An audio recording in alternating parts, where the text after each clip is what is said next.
ஒரு புகழ்பெற்ற ஜப்பானிய சாமுராய் வீரன். வாள் வீசுறதுல ரொம்ப கெட்டிக்காரன். ஒரு கடுமையான போர்ல கலந்து கொண்டுட்டு களைச்சு போய் திரும்பி வந்தான். படுக்கையில் விழுந்தான். பக்கத்தில் என்னமோ சத்தம் கேட்டுது. திரும்பி பார்த்தான். ஒரு எலி அவனை முறைச்சி பார்த்துக்கிட்டு இருந்தது. உடனே வாழை உருவனா வீசினான். தப்பிச்சுட்டு ஓடி போச்சு. எவ்வளோ முயற்சி பண்ணி பார்த்தா முடியல. கடைசியில் அந்த வாள் முறிஞ்சு போனது தான் மிச்சம். ஒரு பக்கம் அவனுக்கு இது அவமானமாக போயிட்டுது, இன்னொரு பக்கம் பயமாக போயிட்டுது. எவ்வளவோ போர்களில் எதிரிகளை பந்தாடினவன் அவன் ஒரு எலிகிட்ட தோத்து போயிடுறதா அவனால் சகிச்சிக்க முடியல. மனைவி கிட்ட சொன்னான் இப்படி நடந்துட்டுதுன்னு. அவன் சிரிச்சா. உங்களுக்கு புத்தியே இல்லை, எலியை போய் யாராவது வாளால் வெட்டுவாங்களா அப்படின்னு அந்த அம்மா சொன்னதும், நீ என்ன சொல்கிறேன்னா, ஒரு பூனையை கொண்டுட்டு வந்துட்டா போதும், அதுக்கப்புறம் ஏன் எலி வரப்போகுது அப்படின்னு அந்த அம்மா. உடனே ஒரு பூனை வந்து சேர்ந்தது. அது சாதாரண பூனை இல்லை, வீர சாகசங்கள்லாம் செஞ்சு பழக்கப்பட்ட பூனை. பெரிய இடத்துல வளர்ந்தது. அதை கொண்டுட்டு வந்துட்டாங்க. அந்த பூனை குறிப்பாத்து எலி மேலே பாஞ்சுது. ஆனால் அந்த எலியை சுலபமாக தப்பிச்சு போட்டுது. அடுத்தபடியாகவும் பாயறதுக்கு முயற்சி பண்ணிச்சு அந்த பூனை. ஆனால் அந்த எலியோ ரொம்ப தந்திரமாக திடீர்னு அந்த பூனையின் முகத்துக்கு நேராக பாஞ்சுது. அவ்வளவுதான். அந்த பூனை பயந்து போய் ஒரே தாவா தாவி ஜன்னல் வழியாக வெளியில் ஓடி போச்சு. அந்த வீரனுக்கு இது ஒரு பெரிய அதிர்ச்சியாக இருந்தது. அடுத்தபடியாக யோசனை பண்ணான். ராஜா வளர்த்துக்கிட்டு இருந்த அரண்மனை பூனையை ஒரு நாள் இரவலா கேட்டு வாங்கிட்டு வந்தான். ஊர் உலகம்லாம் பேர் வாங்கின பூனை இது. அந்த பூனையாலும் அந்த எலியை ஒன்றும் செய்ய முடியல. வீரனுக்கு ரொம்ப அதிர்ச்சி. அந்த அரண்மனை பூனைகிட்டேயே போய் புலம்புனான். அரண்மனை பூனையே, நீயே தோத்து போயிட்டியே, இனிமே நான் என்ன செய்ய முடியும்னா. அந்த பூனை சிந்திச்சுது. அப்புறம் சொல்லிச்சு, இந்த காரியத்துக்கு இந்த மேல்மட்ட விவகாரம்லாம் சரிப்பட்டு வராது.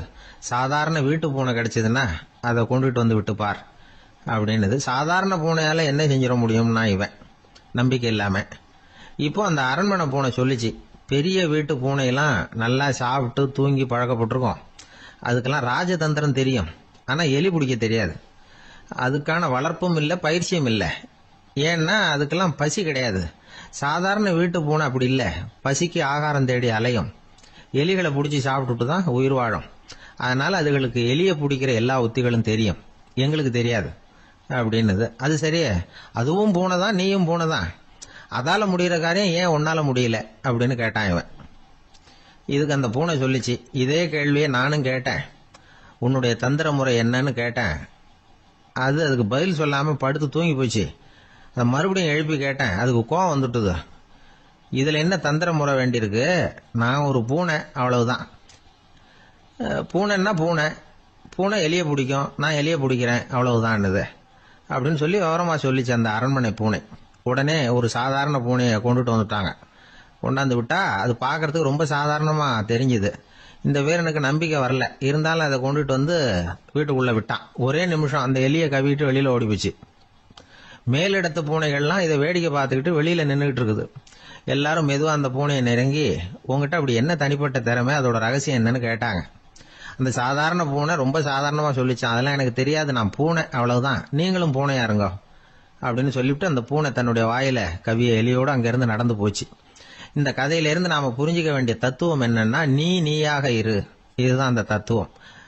நம்ம ஒவ்வொருத்தருக்கு உள்ளேயும் ஒரு தனித்தன்மை இருக்கு. இதை அவங்கவுங்க புரிஞ்சுக்கிட்டு உண்மை இயல்பு புரிஞ்சுக்கணும். நம்முடைய இயல்பு என்னங்கிறது நமக்கு தெரியணும். அதை கண்டுபிடிக்கிறது தான் உண்மையான கலை. ஒரு பெரிய மனுஷன் வாயை அகலமாக திறந்து வச்சுட்டு தூங்கிட்டு இருந்தான். உடனே ஒரு எலி உள்ளே பூந்துட்டு தான்.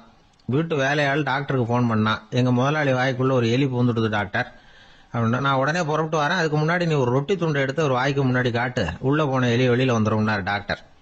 சரின்னு சொல்லிவிட்டான். கொஞ்ச நேரத்தில் டாக்டர் அங்கே போய் சேர்ந்தார். அப்போ வேலைக்காரன் ஒரு பெரிய மீனை அவர் வாய்க்கு நேராக இப்படியும் ஆட்டிக்கிட்டு இருந்தான். நான் ரொட்டி துண்டை தானே காட்ட சொன்னேன்னார் டாக்டர். அவன் சொன்னான், எலியை வெளியில் கொண்டுட்டு வர்றதுக்கு ரொட்டி துண்டை காட்ட சொன்னீங்க டாக்டர், அதுக்கப்புறம் அந்த எலியை துரத்திக்கிட்டு ஒரு பூனை உள்ளே போயிருக்கு, அதுக்காகத்தான் இந்த மீனை காட்டிகிட்டு இருக்கேன் நானா. இது எதுக்குன்னா இப்படி வேடிக்கையாக சொல்றது, பூனை பூனையாக இருக்க வேண்டும், எலி எலியாக இருக்க வேண்டும், மனுஷன் மனுஷனாக இருக்க வேண்டும் அப்படிங்கிறத புரிஞ்சுக்கிறது. நாமாக இருக்கிற வரை வெற்றி நிச்சயம். ஜெருசலேம் அங்க உள்ள ஒரு தேவாலயம். அதுல உள்ள பலிபீடத்தின் முன்னாடி ஒரு பெட்டி உண்டு. அது காணிக்கை பெட்டி. ஆலயத்துக்கு வர்றவங்க பிரார்த்தனை பண்ணிவிட்டு திரும்பி போற சமயத்துல அந்த பெட்டியில காணிக்கை போடுவாங்க. அவங்களால எவ்வளவு முடியுமோ அவ்வளவு போடுறது வழக்கம். அவங்க வசதிக்கு தகுந்த மாதிரி போடுவாங்க. வசதி உள்ளவங்களா இருந்தாலும் சரி, வசதியே இல்லாத வறியவர்களா இருந்தாலும் சரி, ஆலய காணிக்கை பெட்டியில காசு போடுறது அவங்களுக்கு ரொம்ப பெருமையான ஒரு செயல். ஒரு சமயம் இயேசு தம்முடைய சீடர்களோடு அந்த ஆலயத்துக்கு வரார். அங்க உட்காந்து ரொம்ப நேரம் வழிபாடு பண்ணிட்டு இருக்கிறார். சீடர்களும் அந்த ஜபத்துல கலந்துக்கிட்டாங்க. வழிபாடு முடிஞ்சுது. இயேசு உட்கார்ந்துருக்கிறார். காணிக்கை பெட்டியில காசு போடுறவங்கள கவனிக்கிறார். சீடர்களும் அதையே கவனிச்சுக்கிட்டு இருக்கிறாங்க. ரொம்ப பேர் வரிசையா வந்தாங்க. அவங்களால முடிஞ்ச அளவுக்கு காசு போட்டுட்டு அவங்க பாட்டுக்கு போய்கிட்டு இருக்கிறாங்க. வசதியானவங்க நிறைய பேர் வந்தாங்க. அதுக்கு மத்தியில வயசான ஒரு அம்மா, அவங்களும் வந்து காசு போட்டுட்டு போறாங்க. இப்போ இயேசு தன்னுடைய சீடர்கள் பக்கம் திரும்பினார். ஒரு கேள்வி கேட்டார். இப்போ இந்த காணிக்கை பெட்டியில நிறைய பேர் வந்து காசு போட்டுட்டு போறத நீங்க கவனிச்சிங்க. இன்னைக்கு இந்த காணிக்கை பெட்டியில ரொம்பவும் அதிகமா காசு போட்டது யார் அப்படின்னு கேட்டார். முதல்ல வந்தார ஒரு பெரிய மனுஷன், அவர் தான் அதிகமா போட்டார் அப்படின்னாரு ஒருத்தர். மூணாவதா வந்தவர் தான் அதிகமா போட்டார், நான் கவனிச்சேன் அப்படின்னாரு இன்னொருத்தர். இப்படி ஆளுக்கு ஒரு விதமா சொல்றாங்க. கடைசியா இயேசு சொன்னாராம், இன்றைக்கு அந்த பெட்டியில அதிகமா காசு போட்டவங்க அந்த வயசான அம்மா தான் அப்படின்னாராம். சீடர்களுக்கு ஒன்றும் புரியல. அந்த அம்மா ரொம்ப ஏழையாச்சே, அவங்க எப்படி அதிகமா காணிக்கை செலுத்த முடியும் அப்படிங்கறது அவங்க சந்தேகம். இயேசு விளக்குனார். நிறைய பேர் வந்தாங்க, நிறையவே காசுகள் போட்டாங்க, அது உண்மைதான். ஆனாலும் அந்த அம்மா என்ன பண்ணாங்க கவனிச்சிங்களா? வந்தாங்க, தன்னுடைய காசு பைய திறந்தாங்க, அப்படியே கொட்டுனாங்க. அதுல இருந்தது 2 காசுகள் தான். அந்த 2 காசும் காணிக்கை பெட்டியில விழுந்துட்டுது. மற்றவங்கெல்லாம் தங்கள்கிட்ட இருந்த செல்வத்தின் ஒரு சிறு பகுதியை எடுத்து பெட்டியில போட்டாங்க. ஆனா இந்த அம்மா தன்கிட்ட என்ன இருந்ததோ அதை அப்படியே போட்டுட்டாங்க. தன்னுடைய பிழைப்புக்காக வச்சிருந்த அவ்வளவையும் இழக்கிறதுக்கு தயாராயிட்டாங்க. அவ்வளவு தாராள மனசு அவங்களுக்கு. அதனால அவங்க செலுத்தின காணிக்கை தான் அளவுல அதிகம் அப்படின்னார். விலை மதிப்பில்லாத முத்து புதையல் ஒருத்தனுக்கு கிடைக்க போகுதுன்னு வச்சுக்கோங்க. அதன் மதிப்பை உணர்ந்தவன் என்ன பண்ணுவான்? அதை அடையறதுக்காக தன்கிட்ட இருக்கிற எதையும் கொடுக்கறதுக்கு தயாரா இருப்பான் இல்லையா? அது மாதிரிதான் இதுவும் அப்படின்னார். உலக மதிப்பீடுகளை துரும்பா தூசியா மதிச்சு அதையெல்லாம் உதறி விடுகிறவன் இறையருள் அப்படிங்கிற இணையில்லாத செல்வத்தை பெறுகிறான் அப்படிங்கிறது இதுல உள்ள கருத்து. இறைவனுக்காக இழப்பதுன்னா துன்பப்படுகிறவர்களுக்காக, ஏழைகளுக்காக, ஏதுமற்றவர்களுக்காக இழப்பது அப்படின்னு அர்த்தம். உங்கள் அயலானுக்கு நீங்கள் என்ன உதவி செய்தாலும் அதை எனக்கே செய்கிறீர்கள் அப்படின்னு இயேசு சொல்லியிருக்கிறார். அடுத்தவங்களுக்கு உதவணுங்கிற குணம் இன்னைக்கு ரொம்ப குறைஞ்சு போச்சு. ஒருத்தன் வாழைப்பழத்தோல் வழுக்கி கீழே விழுந்துட்டான். பக்கத்துல இருந்த நண்பன் உடனே அவனை தூக்கிக்கிட்டு போய் ஆஸ்பத்திரியில சேர்த்துட்டான். அதுக்கப்புறம் சொன்னான், நீ அந்த வாழைப்பழத்தோல்ல காலை வைக்க போறத முன்னாடியே நான் கவனிச்சுட்டேன் அப்படின்னு நானா. அப்படின்னா அப்பவே நீ எனக்கு உதவி செஞ்சிருக்கலாமே அப்படின்னு நானா. அவன், நான் டாக்டருக்கு உதவலாம்னு நினைச்சுட்டேன் அப்படின்னா இவன். சில பேர் ஆளை பார்த்தா 60 வயசு மாதிரி தோணும்.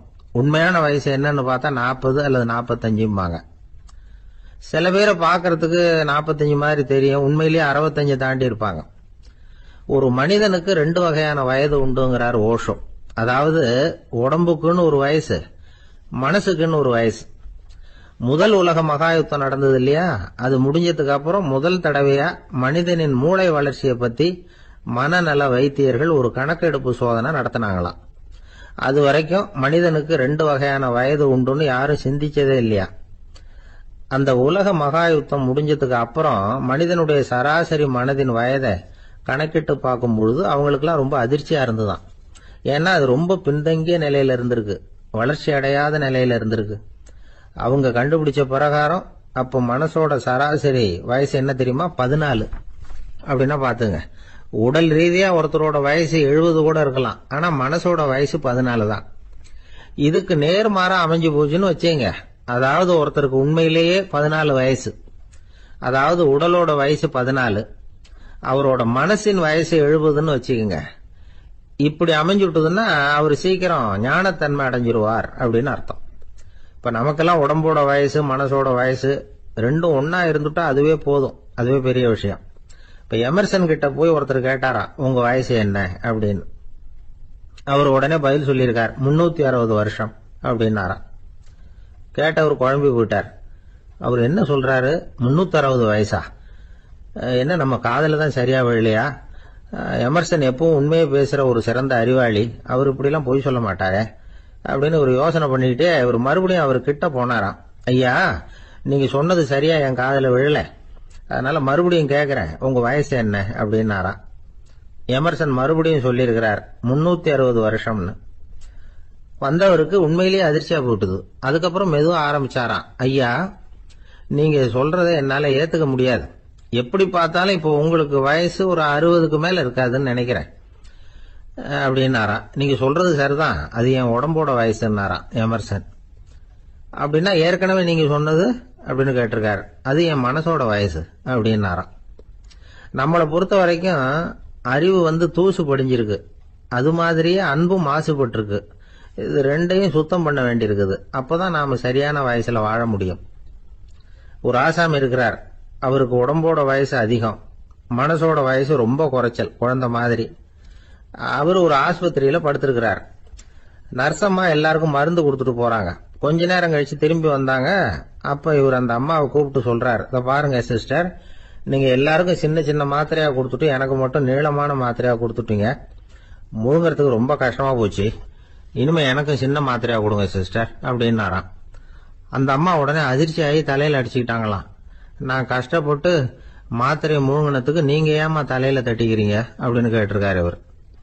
இதுக்கு அவங்க சொல்லியிருக்கிறாங்க, நான் உங்களுக்கு கொடுத்துட்டு போனது மாத்திரை இல்லைங்க, அது தெர்மாமீட்டர் அப்படின்னாங்க. ஆளை கண்டா ஏன் இப்படி முகத்தை திருப்பிக்கிட்டு வர்றீங்க அப்படின்னு கேட்டார் ஒருத்தர் நண்பர்கிட்ட. எலெக்ஷன்ல அவன் எதிர்த்து நின்னவன் சார், என்ன அவன்கிட்ட நமக்கு என்ன பேச்சுவார்த்தை அப்படின்னாராம் ரொம்ப கோபமா இவர். சரி, அந்த ஆள் யாருன்னு கேட்டேன். என் கூட பிறந்த தம்பி தான் சார் அப்படின்னார் அந்த கோபம் குறையாமல். அதாவது நம்ம ஊர் நிலவரம் இப்படி, அதாவது அண்ணனும் தம்பியும் எதிர்த்து நிப்பாங்க தேர்தல்ல, ஒருத்தர் கண்டா பேசிக்கிறது இல்ல. ஆனா இங்கிலாந்துல எப்படி தெரியுமா, அங்க ஒரே மேடையில போட்டி போடுற 2 வேட்பாளர்களும் பேசுவாங்களாம், பட்டிமன்றம் மாதிரி. ஒருத்தர் முதல்ல எழுந்திருப்பார், நான் இந்த தேர்தலில் வெற்றி பெற்றால் என்னென்ன செய்வேன் அப்படின்னு சொல்லிவிட்டு உட்காருவார். அதுக்கப்புறம் அடுத்தவர் எழுந்திருப்பார், அவரு சொல்லுவார், நான் வெற்றி பெற்றா இந்த மக்களுக்கு என்னென்ன செய்வேன், இந்த நாட்டுக்கு என்னென்ன செய்வேன் அப்படிங்கறத சொல்லிவிட்டு உட்காருவார். 2 பேரும் ஒரே மேடையில பேசுவாங்க. மக்கள் 2 பேர் பேச்சையும் கேட்டுக்கிட்டு ஒரு முடிவுக்கு வருவாங்க. இதுதான் அங்க உள்ள பழக்கம். இங்க அப்படி இல்ல. இங்க ஒருத்தர் பார்த்தாவே முகத்தை திருப்பிக்கிறது.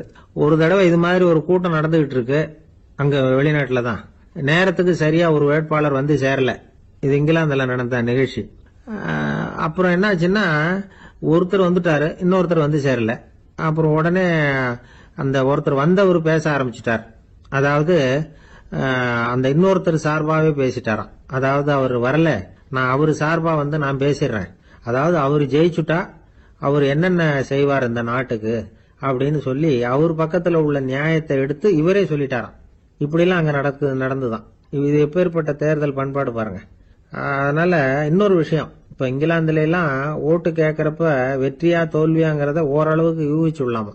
இப்போ ஒரு வேட்பாளர் ஒரு வீட்டுக்கு முன்னாடி போய் நின்று எனக்கு ஓட்டு போடுங்கன்னு கேட்கறாருன்னு வச்சுங்களேன், அதுக்கு என்ன பார்த்து செய்யறோம், போயிட்டு வாங்க அப்படின்னு சில வீடுகள்ல வாசல்ல நின்னே சொல்லி அனுப்பிச்சிருவாங்களாம். வேற சில வீடுகள்ல எப்படின்னா, வேட்பாளரை வீட்டுக்குள்ள கூப்பிட்டு காபி சாப்பிட சொல்லி உபசரிச்சு அதுக்கப்புறம் அனுப்பி வைக்கிறது வழக்கமா. இதுல எந்த வீட்டு ஓட்டு நிச்சயம் தெரியுமா? வாசல்ல நின்னே வழி அனுப்பி வச்சுடுறாங்க பாருங்க, அவங்க ஓட்டு நிச்சயம். உள்ள கூப்பிட்டு காப்பி கொடுத்து அனுப்புறாங்க பாருங்க, அவங்க ஓட்டு நிச்சயம் இல்லையா. சரி, அப்புறம் ஏன் அந்த உபசரிப்பு அப்படின்னு கேட்டா அதுக்கு ஒரு காரணத்தை சொல்றாங்க. அதாவது அது ஒரு அனுதாபத்தை தெரிவிக்கிற முறையா. ஐயோ பாவம், நாம இவருக்கு ஓட்டு தான் போட போறதில்ல, இதையாவது செய்வோம், காப்பியாவது சாப்பிட்டு போகட்டும் அப்படிங்கிற எண்ணமா. இப்படி அந்த ஒரு பழக்கம். ஆக அந்த ஊர்ல நிறைய காப்பி சாப்பிடணும்னு ஒருத்தர் ஆசைப்பட்டா தேர்தலில் தோத்து போறதுக்கு தயாரா இருக்கணும். ஒரு சமயம் ஒரு ஊர்ல தேர்தல் நடந்துதான்.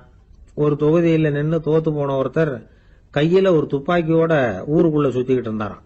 ஒரு போலீஸ்காரர் அவரை பார்த்துட்டு சந்தேகப்பட்டிருக்கார்.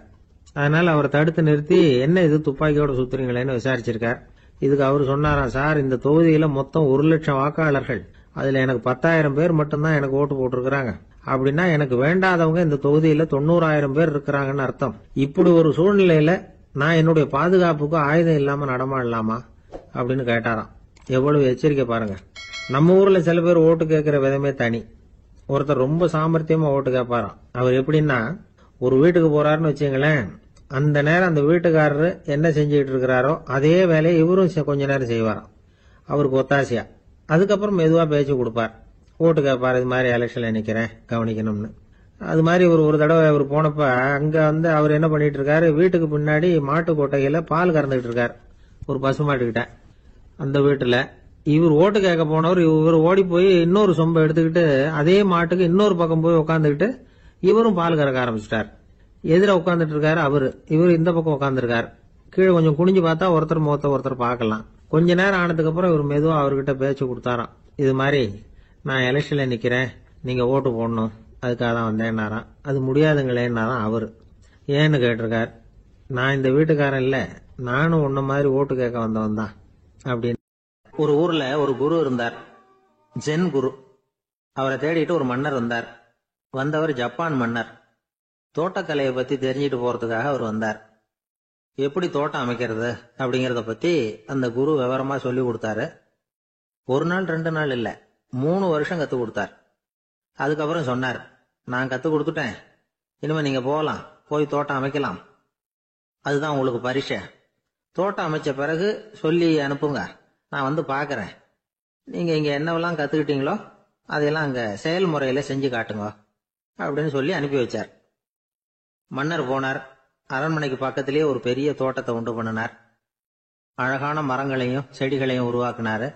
கிட்டத்தட்ட 1000 தோட்டக்காரர்களை பயன்படுத்தி 3 வருஷங்கள் முயற்சி பண்ணி அந்த அழகான தோட்டத்தை உருவாக்கினார். குரு கிட்ட இருந்து செய்தி வந்தது, நாளைக்கு வந்து தோட்டத்தை பாக்குறேன் அப்படின்னு. மன்னர் உடனே சுறுசுறுப்பாயிட்டார். முதல் நாளே தோட்டத்தை சுத்தப்படுத்தினார். ராத்திரி பூரா யாரும் தூங்கல. எல்லாருக்கும் தோட்டத்தை ஒழுங்குபடுத்துற வேலை. அது அந்தந்த இடத்துல ஒழுங்கா இருக்குதா அப்படின்னு சரி பார்த்தாங்க. ஒரு தவறும் இல்லாத வகையில அதை ஒழுங்குபடுத்தினாங்க. மறுநாள் குரு வந்தார், தோட்டத்தை பார்த்தார். அவருக்கு கோபம் வந்துட்டுது. மன்னருக்கு ஆச்சரியம், எப்பவும் சிரிச்சுக்கிட்டே இருக்கிறவர் இப்ப எப்படி இருக்கிறாரே அப்படின்னு. மெதுவா குரு கிட்ட போய், எல்லாம் சரியா தானே இருக்குது அப்படின்னார். எல்லாம் சரிதான், ஆனாலும் எங்கே அந்த பொன்னிற காற்று அப்படின்னார். உதிர்ந்த இலைகள், பொன் மஞ்சள் நிற இலைகள் காற்றில் அப்படி புரண்டு ஓடுவதை நான் பார்க்க முடியவில்லையே அப்படின்னாராம். அது இல்லாம இந்த தோட்டம் உயிரோட்டம் உள்ளதா இருக்காது, இதுல பாடல் இல்லை, ஆடல் இல்லை, அதெல்லாம் இல்லாம இந்த தோட்டம் ரொம்பவும் செயற்கையா தெரியுதுன்னாராம். மன்னர் இப்பதான் யோசனை பண்ணார். கீழே கிடந்த காஞ்சி போன இலைகள் மட்டும் இல்ல, மரத்துல இருந்த காஞ்சி போன இலைகளையும் அப்புறப்படுத்தி சுத்தமா வச்சிருக்கிறார்.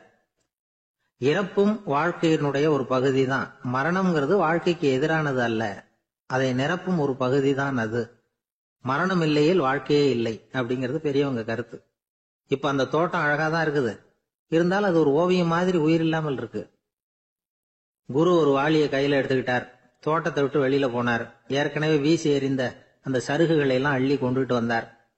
உள்ள எல்லா இடங்கள்லயும் அதை வீசினார். உடனே காத்து அந்த காய்ந்த சருகுகளையும் பழுத்த இலைகளையும் அசைக்க ஆரம்பிச்சுட்டுது. இப்போ அங்க சலசல சத்தம், சங்கீதம், இலைகளின் நடனம், ஓவியம் மாதிரி இருந்த அந்த தோட்டத்துக்கு இப்போ உயிர் வந்துட்டுது. இதுதான் அந்த பொன்னான காற்று அப்படின்னாராம் குரு. மன்னருக்கு புரிஞ்சுது. மிகப்பெரிய ஜென் கேள்வி ஒன்று உண்டு. உம்மான் அப்படிங்கிற ஒரு பெரிய குருவை பார்த்து துறவி ஒருத்தர் கேட்டாராம், இலைகள் எல்லாம் கீழே விழுந்து மரங்கள் மொட்டையாக இருக்கும் பொழுது என்ன நடக்கும்? இதுதான் கேள்வி. இதுக்கு உம்மான் சொன்ன பதில் பொன்னான காற்று, தி கோல்டன் விண்ட் அப்படின்னாராம். இதுக்கு என்ன விளக்கம்னா, உன்னுடைய எண்ணங்கள் எல்லாம் உன்னுடைய மனசிலிருந்து கீழே விழுந்து உனது உள்ளுணர்வானது மொட்டையாக நிற்கும் நிலைதான் அது. உனது வேர்களின் அருகில் காற்று வீசுகிறது. எல்லா எண்ணங்களும் உன்னிலிருந்து வெகு தூரத்துக்கு புரண்டு கொண்டே சென்று விடுகிறது. நீ அவற்றை கடந்து விட்டால் நீ அவைகளுக்கெல்லாம் மேலெழுந்து கீழே பார்ப்பவனைப் போல நிற்க ஆரம்பித்து விடுவாய். அதுதான் தியானம் என்பது அப்படின்னு சொல்றாங்க. தியானம்ங்கிறது எண்ணத்துக்கு எதிரானது இல்ல, தியானம்ங்கிறது எண்ணங்களை கடந்து செல்வதுதான். அதுக்கப்புறம் நாம பொன்னிற காற்றுல ஆட ஆரம்பிச்சிருவோம். இதுதான் பெரியவர்கள் சொல்றது. என்கிட்ட ஒருத்தர் தோட்டம் அமைக்கணும்னு யோசனை கேட்டு வந்தார். எல்லாம் சொல்லி கொடுத்தேன். செடிகள்லாம் செழிப்பா வளரணும்னா வேர் காயாம பாத்துக்குங்க, தினமும் தண்ணி விடுங்க அப்படின்னு சொல்லி அனுப்பி வச்சேன். 1 மாசம் கழிச்சு ஒரு தோட்டத்தை பாக்குறதுக்காக போனேன். போய் பார்த்தா எல்லா செடியும் வாடி கிடக்குது. என்னங்க இப்படி பண்ணிவிட்டீங்கன்னு. நீங்க சொன்னபடிதான் செஞ்சேன்னார். என்ன செஞ்சீங்கன்னு கேட்டேன். வேர் காயாம பாத்துக்க சொன்னீங்க, தினமும் ஒரு தடவை எல்லா செடியையும் ஒவ்வொன்னா புடுங்கி பார்த்து வேர் காயாம இருக்கா அப்படின்னு பார்த்துட்டு அதுக்கப்புறம் தண்ணி பாய்ச்சனே, அவ்வளவு. ஒரு நண்பர் ஆனந்தமா சிகரெட் பிடிச்சுக்கிட்டு இருந்தார். இந்த பழக்கத்தை விட்டுவிடுங்களேன் அப்படின்னு சொல்லி பார்த்தோம். விட்டுடலாம்னு தான் பாக்குறேன், ஆனா முடியலையேன்னார். மனசு வச்சா எல்லாம் முடியும் அப்படின்னோம். அவர் கொஞ்ச நேரம் யோசனை பண்ணார். அப்புறம் சொன்னார், சரி சார், இதுதான் நான் பிடிக்கிற கடைசி சிகரெட் அப்படின்னு சொல்லி ரொம்ப அழுத்தமா புகையை உள்ளுக்கு இழுத்தார். அதுக்கப்புறம் அந்த துண்டு சிகரெட்டை வீசி எறிஞ்சுட்டார். ஒருத்தர் இது மாதிரி தீர்மானம் பண்ணி தன்னுடைய கடைசி சிகரெட்டை தூக்கி எறிஞ்சுட்டாருன்னா அது ஒரு பெரிய விஷயம்தான். அதுக்கு பிறகு அவர் உடம்புல படிப்படியா என்னென்ன மாற்றங்கள் நடக்கும் அப்படிங்கறத பத்தி ஒரு விவர பட்டியலே வெளியிட்டு இருக்கிறாங்க. அது என்ன விவரம் தெரியுமா? ஒருத்தர் புகைப்பிடிக்கிற பழக்கத்தை நிறுத்துறாருன்னு வச்சுங்க. அப்படி அவர் நிறுத்தின 20 நிமிடங்களுக்குள்ள உயர் ரத்த அழுத்தம், உடல் வெப்பம், நாடி துடிப்பு இதெல்லாம் சரியான நிலைமைக்கு வந்துருதான். 8 மணி நேரத்துக்குள்ள இந்த ஸ்மோக்கர்ஸ் பிரீத் அப்படிங்கிற தன்மை மறைஞ்சிருதான். ரத்தத்துல உள்ள கார்பன் மோனாக்சைடு அளவு குறையுதான். ஆக்சிஜன் அளவு கூடுதான். சரியான அளவுக்கு வந்துருதான். ஒருத்தர் கடைசி சிகரெட்டை தூக்கி எறிஞ்சுட்டாருன்னா 24 மணி நேரத்துக்குள்ள மாரடைப்பு ஏற்படுறதுக்கான வாய்ப்பு குறைஞ்சுடுதான். 48 மணி நேரத்துக்குள்ள உணர்வு நரம்புகளின் முனைப்பகுதிகள் மறுபடியும் ஒன்னு சேர்ந்துருதான்.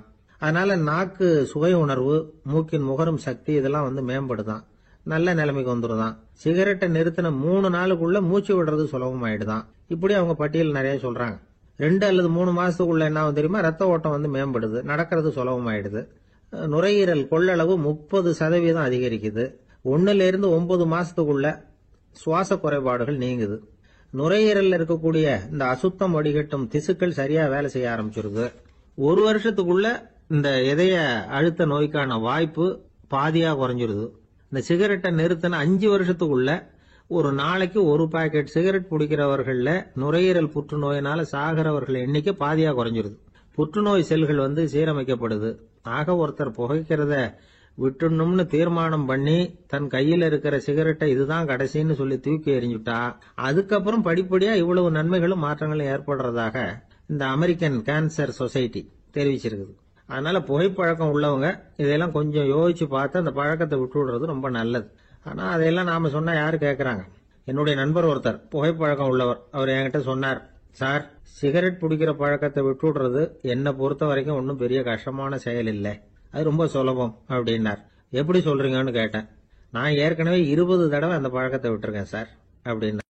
ஒரு ஊர்ல ஒரு பெரியவர் இருந்தார். ஒரு நாள் அவரை தேடி ஒருத்தர் வந்தார். ஐயா, நான் கடவுளை பரிபூர்ணமா நம்புறேன் அப்படின்னார். சரி, அந்த நம்பிக்கை உனக்கு எப்படி வந்ததுன்னு கேட்டார் இவர். அவர் சொல்ல ஆரம்பிச்சார், ஐயா, எனக்கு கல்யாணம் ஆகி 10 வருஷம் ஆச்சு. ஆனாலும் குழந்தை பாக்கியம் இல்லை. அதுக்கு என்ன காரணமா இருக்கும்னு நான் யோசனை பண்ணிட்டு இருந்தப்போ நண்பர் ஒருத்தர் ஒரு ஆலோசனை சொன்னார். உனக்கு மதப்பற்று இல்ல, எந்த கடவுளையுமே நம்ப மாட்டேங்கிற, அதுதான் காரணம். கடவுளை நம்பு, உனக்கு குழந்தை பாக்கியம் கிடைக்கும் அப்படின்னார். அவர் அப்படி சொன்னாரே தவிர எனக்கு சந்தேகம்தான். இருந்தாலும் அவர் சொன்னபடியும் நடந்துதான் பாப்போமே அப்படின்னு முடிவு பண்ணேன். கடவுளை நம்ப ஆரம்பிச்சேன். அந்த வருஷமே அழகான ஆண் குழந்தை பிறந்தது. எல்லாம் இறைவன் அருள் அப்படின்னார். இவர் இப்படி சொன்னதை கேட்டதும் அந்த பெரியவர் சொன்னார், நீ சொல்றதெல்லாம் சரிதான். இருந்தாலும் இந்த காலத்துல எந்த ஒரு காரியமா இருந்தாலும் அதை சோதனை செஞ்சு பார்த்துட்டு தான் ஒரு முடிவுக்கு சேர முடியும். அறிவுபூர்வமான முடிவு அதுவா தான் இருக்கும். அறிவியல் சோதனைகள் அப்படித்தான். ஒரு குறிப்பிட்ட விஷயத்தை பத்தி எத்தனை தடவை சோதனை பண்ணாலும் ஒரே முடிவு தான் கிடைக்கணும். அதுதான் சரியா இருக்கும். அதனால இப்ப மறுபடியும் ஒரு சோதனைன்னார். என்ன செய்யணும் அப்படின்னு கேட்டார் இவர். கடவுள்கிட்ட ஒரு பெண் குழந்தை வேணும்னு கேளு. முதல்ல ஆண் குழந்தைய கொடுத்தது மாதிரியே இப்போ ஒரு பெண் குழந்தையையும் கொடுக்கறாரா பார்க்கலாம் அப்படின்னார். சரின்னு சொல்லி இவர் அதே மாதிரி முயற்சி பண்ணினார். அதுக்கப்புறம் அவரு இந்த பெரியவர்கிட்ட வரவே இல்லை. கொஞ்ச காலம் கழிச்சு இவரே அவரை தேடிட்டு போய் கதவை தட்டினார். அவர் கதவை திறந்தார். என்ன ஆச்சு, கடவுள் கண் திறந்தாரா அப்படின்னு கேட்டார். அவரு, அந்த சமாச்சாரம்லாம் நமக்கு வேணாம் சார். முதல் தடவை அது ஏதோ தற்செயலா ஏற்பட்ட ஒரு சாதகம். இப்ப நீங்க 2வது தடவை சொன்ன பிறகு தினமும் கடவுளை வேண்டிக்கிட்டு தான் இருக்கிறேன், ஒன்னும் நடக்கல அப்படின்னார் ரொம்ப விரக்தியா. ஒரே ஒரு தோல்வியில உங்க நம்பிக்கை எல்லாம் பறந்து போயிடுது பாத்தீங்களா அப்படின்னார் அந்த பெரியவர். எல்லாம் நல்ல விதமா நடக்கிற வரைக்கும் நம்பிக்கை, எதிர்பார்த்தது தோல்வியில முடிஞ்சுட்டுதுன்னா அவநம்பிக்கை. மற்றவர்கள் பேர்ல வைக்கிற நம்பிக்கை எந்த நேரத்திலையும் விவகாரமாகி விடக்கூடிய சாத்தியம் உண்டு. நாம நம்பிக்கை வைக்க வேண்டியது நம்ம கிட்ட தான். நமக்குள்ள இருக்கிறார் கடவுள். எனவே நம்ம பேர்ல நாம வைக்கிற நம்பிக்கை தான் உண்மையான கடவுள் பக்தி. நிபந்தனையற்ற நம்பிக்கையா அது இருக்கணும். எல்லாம் நல்லபடியா நடந்துகிட்டு இருந்தா எந்த முட்டாளுக்கும் நம்பிக்கை வரத்தான் செய்யும் அப்படிங்கிறது ஒரு பெரியவர் கருத்து. தியானத்தின் மூலமா தான் உனக்குள்ள ஆழமா தோண்டுனா உன்னுடைய அடி ஆழத்துல நம்பிக்கை அப்படி ஊற்றெடுக்கும், அதை பார்க்க முடியும் அப்படிங்கிறது பெரியவர்கள் சிந்தனை. ஒரு குழந்தை அப்பாவை பார்த்து என்னப்பா பண்றேன்னு கேட்டுதான். பிரார்த்தனை பண்ணிட்டு இருக்கிறேன்னாராம் அப்பா. பிரார்த்தனை பண்ணுனா என்ன கிடைக்கும் அப்படின்னு கேட்டுதான் குழந்தை. எல்லாம் கிடைக்கும் அப்படின்னாராம் அப்பா. நீ வச்சிருக்கிறிய பேனா அது கூட கிடைக்குமான்னு கேட்டுதான் குழந்தை. கிடைக்குமேன்னு இருக்கார். அப்படின்னா அந்த பேனாவை என்கிட்ட கொடுத்துரு, நீ பிரார்த்தனை பண்ணி வேற பேனா வாங்கிக்கோ அப்படின்னு தான் அந்த குழந்தை. ஒரு காட்டுல ஒரு முனிவர் இருந்தார். ஒரு நாள் அவரை தேடிட்டு 4 பேர் வந்தாங்க. சுவாமி, எங்களுக்கு ரொம்ப நாளா ஒரு சந்தேகம்னாங்க. என்னன்னு கேட்டார். இந்த உலகத்துல எவ்வளவோ காரியங்கள் நடக்குது, எது நியாயம் எது அநியாயம் அப்படின்னு புரிஞ்சுக்க முடியலன்னாங்க. அது யாராலையும் புரிஞ்சுக்க முடியாதுன்னார் முனிவர். வந்தவங்களுக்கு ஆச்சரியமா போச்சு, ஒரு மாதிரியா பார்த்தாங்க. இத முனிவர் கவனிச்சார். சரி புறப்படுங்க என்னோடன்னார். எங்கன்னு கேட்டாங்க. இப்போ உங்க 4 பேரையும் ஒரு புஷ்பக விமானத்துல அழைச்சிட்டு போறேன். இந்த உலகத்துல சர்வசாதாரணமா நடக்கக்கூடிய ஒரு காட்சியை உங்களுக்கு காட்ட போறேன். நீங்க பார்க்க போற அந்த காட்சி நியாயமா அநியாயமா அப்படிங்கறத என்கிட்ட சொல்லணும். நீங்க சரியான பதில் சொன்னா புஷ்பக விமானத்துல தொடர்ந்து பிரயாணம் பண்ணலாம். தவறான பதில் சொன்னா இந்த புஷ்பக விமானம் உங்களை கீழே தள்ளி விட்டுரும் அப்படின்னார். 4 பேருக்கும் பயம்தான். இருந்தாலும் முனிவர் கூப்பிடுறாரு அப்படின்னு சொல்லி புறப்பட்டாங்க. அவங்க எல்லாரும் புறப்பட்டு ஒரு காட்டு வழியா போயிட்டு இருக்கிறாங்க புஷ்பக விமானத்துல. அங்க நடக்கிற ஒரு காட்சியை காட்டுறார் முனிவர். அதோ அங்க பாருங்கன்னார். அந்த விமானத்துல இருந்தபடியே எல்லாரும் கீழே குனிஞ்சு பாக்குறாங்க. அங்க ஒரு தாய் புலி அப்பதான் குட்டி போட்டிருக்கு. குட்டிகளை ஈன்ற உடனே பசிக்கு இறை தேடி அந்த பக்கமா வருது. அதே நேரம் ஒரு தாய் மான், அதுவும் அப்பதான் குட்டி போட்டிருக்கு. அதுவும் இதே மாதிரி குட்டிகளை ஈன்ற உடனே பசிக்கு இறை தேடி அந்த பக்கமா வருது. இப்ப அந்த புலி அந்த மானை அடிச்சு போட்டுடுது. அதுவும் சாப்பிடுது, குட்டிகளுக்கும் கொடுக்குது. இப்போ அந்த புலி குட்டிகள் முகத்துல மகிழ்ச்சி, தாயை இழந்த அந்த மான் குட்டிகள் முகத்துல துக்கம். இப்போ அந்த முனிவர் 4 பேர்கிட்டையும் கேட்கிறார், நீங்க இங்க பாத்தீங்களே, இதுல எது நியாயம் எது அநியாயம்? ஒவ்வொருத்தரா சொல்லுங்க. உங்க பதில் சரியில்லைன்னா இந்த விமானம் உங்களை கீழே தள்ளி விட்டுரும், சொல்லுங்க பார்க்கலாம்னார். முதல்ல ஒருத்தன் சொன்னான், அந்த புலி செஞ்சது சரிதாங்க. அது பசிக்கு அதுதான் ஆகாரம். தன்னுடைய பசிக்கு தானே இறை தேடிக்கிட்டுது, அதுல என்ன தப்பு? அவ்வளவுதான். அதனால புலி செஞ்சது நியாயம்தான் அப்படின்னா. அவ்வளவுதான், அந்த விமானம் அவனை அப்படியே கீழே தள்ளி விட்டுட்டுது. அதனால அவன் கொடுத்த பதில் சரியில்லை அப்படிங்கிறது புரிஞ்சு போச்சு. இப்ப 2வது ஆள் சொன்னான், புலி செஞ்சது பாவம், அந்த தாய்மான் என்ன தப்பு பண்ணிச்சு? இப்ப அந்த குட்டிகளுக்கு யாரு ஆதரவு? அதனால புலி செஞ்சது அநியாயம் அப்படின்னா. அவ்வளவுதான், அவனையும் கீழே தள்ளி விட்டுடுது அந்த விமானம். இந்த பதிலும் சரியில்லை அப்படின்னு ஆயிட்டுது. இப்ப 3வது ஆள் வந்தான். முதல்ல 2 பேர் கீழே விழுந்ததை பார்த்துக்கிட்டு இருந்தான். அதனால அவன் சொன்னான், ரெண்டுமே நியாயம்தாங்க. புலி இறை தேடினதும் இயற்கை, அதுக்கு மான் இறையானதும் இயற்கை. அதனால இதுல ஒன்றும் தப்பு இல்லைன்னா. அவ்வளவுதான், அவனையும் அந்த விமானம் கீழே பிடிச்சி தள்ளி விட்டுது. இப்ப 4வது ஆள் வந்தான். முனிவர் கேட்டார், நீயாவது சொல்லுப்பா, இந்த செயல்ல எது நியாயம்னார். அவன் தெளிவா பதில் சொன்னான். அதாவது என்ன சொன்னான்னா, எனக்கு தெரியல அப்படின்னா. அவனை விமானம் கீழே தள்ளல, சௌரியமா அழைச்சிட்டு போட்டுது. இவனும் பிரயாணம் சௌக்கியமா பண்ணானான். ஆக இதுதான் சரியான பதிலுங்கிறத முனிவர் உணர்த்தினார். இந்த கதையிலிருந்து நாம புரிஞ்சுக்க வேண்டியது என்னன்னா, இந்த உலகத்துல எவ்வளவோ காரியங்கள் நடக்குது. அதெல்லாம் ஏன் அப்படி நடக்குதுங்கிறதுக்கு எப்பேற்பட்ட பண்டிதராலும் பதில் சொல்ல முடியாது. தெரியாததை தெரியாதுன்னு ஒத்துக்கிட்டா வாழ்க்கை பிரயாணம் சுகமா இருக்கும். அதனால தேவையில்லாத விஷயங்களை புரிஞ்சுக்கிறதுக்கு நேரத்தை செலவு பண்ணிட்டு இருக்க கூடாது. வாழ்க்கையை குழப்பிக்க கூடாது. வாழ்க்கைக்கு தேவையானது என்னவோ அதை மட்டும் புரிஞ்சுக்கிட்டா போதும். இந்த காலத்து ஆள் ஒருத்தன் ஒரு பெரியவரை தேடி வந்தான். ஐயா, ஒரு சந்தேகம்னா. என்ன உன்னுடைய சந்தேகம்னார். பகுத்தறிவுன்னா என்ன, விதின்னா என்ன அப்படின்னு கேட்டான். இதுக்கு அவரு, இப்போ உன்னுடைய வலது கால தூக்குன்னார். தூக்கினான். சரி, இப்போ உன்னுடைய வலது கால கீழே இறக்காம உன்னுடைய இடது காலையும் தூக்குன்னார். தூக்கினான். பொத்துன்னு கீழே விழுந்துட்டான். பெரியவர் சொன்னார், உன்னால ஒரு காலை தூக்க முடிஞ்சுது, அதுதான் பகுத்தறிவு. 2 கால்களையும் ஒரே சமயத்துல தூக்குனா அடிபடும், அப்படிங்கிறது தான் விதி அப்படின்னு விளக்கம் கொடுத்தார். இவன் தன்னுடைய விதியை நொந்துகிட்டே இடுப்பை பிடிச்சுக்கிட்டு அங்கிருந்து நடந்து போயிட்டான். ஒரு நாள் ஒரு 10-15 பள்ளிக்கூடத்து பிள்ளைங்க தேடிட்டு வந்தாங்க. உங்களை பார்த்துட்டு தான் போகணும், அதுக்காக தான் வந்திருக்கோம்னாங்க. என்ன விஷயம்னு கேட்டோம். நாங்கள்லாம் கூடி ஒரு முடிவு பண்ணியிருக்கிறோம், அதை உங்ககிட்ட சொல்லணும் அப்படின்னாங்க. அதுவும் ஒரு வாண்டு பையன் அதை சொன்னான். என்ன முடிவு அது அப்படின்னு கேட்டோம் ரொம்ப ஆர்வமா. அதை இப்போ சொல்ல மாட்டோம், எங்களுக்கு பிடிக்கிற மாதிரி ஏதாவது ஒரு தகவல் சொன்னால் அதுக்கப்புறம் நாங்கள் அதை சொல்கிறோம் அப்படின்னா அந்த வாண்டு பையன். சரி, சின்ன பையன்கிட்ட இன்னைக்கு வசமாக மாட்டிக்கிட்டோம் அப்படின்னு நினச்சிக்கிட்டு அவங்களுக்கு தகுந்த மாதிரி ஒரு கதை சொல்ல ஆரம்பித்தோம். அது என்ன கதைன்னா, ஒரு பெரிய காடு, அதில் பலவிதமான மிருகங்கள். அந்த காட்டுக்கு ஒரு சிங்கம் தான் ராஜா. எப்பவும் காட்டுக்கு அது தானே ராஜா. ஒரு பெரிய யானைக்கு இது பொறுக்கலை.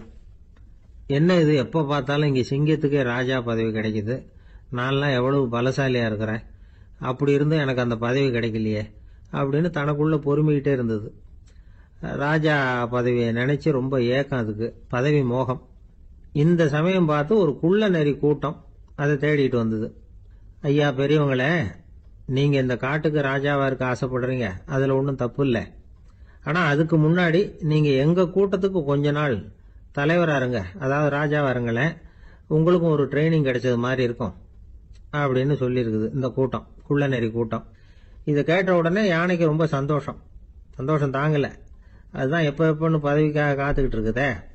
இருந்தாலும் கொஞ்சம் பிகுவோட, சரி நீங்கள்லாம் இவ்வளவு தூரம் என்ன தேடிட்டு வந்து கேட்கறதுனால மறுக்க முடியல அப்படின்னு ரொம்ப ஏதோ அவளுக்கு சிரமப்பட்டு ஒத்துக்கிறது மாதிரி ஒத்துக்கிட்டது.